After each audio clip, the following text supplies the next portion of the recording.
Hey, good morning, everybody. So the church in Corinth, it was a mess. Sure, they were called and sanctified. They were, as Paul describes them, saints.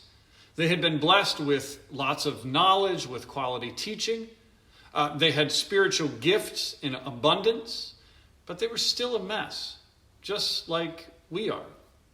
This is a reminder, I think, that there is nothing new under the sun in terms of the challenges that believers and churches have. And it's a reminder to us that all of us are in the process of being made holy, the process of being transformed into the image of Christ.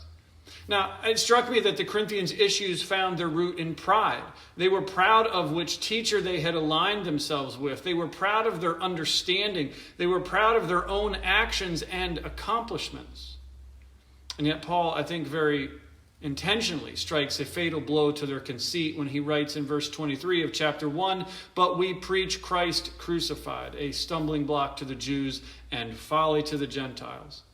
This is what Paul had preached and proclaimed among them. The Jews stumbled because they wanted an earthly king who would demonstrate physical power.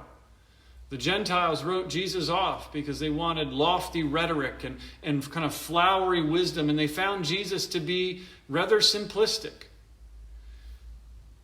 Yet the sign that Jesus gave, his rising from the dead on the third day, was the most profound, the most awe-inspiring, the greatest display of God's power and love ever, and the Jews missed it. The wisdom and ways of God are actually far above the mind of man, and so far above that it's impossible for us to truly grasp them.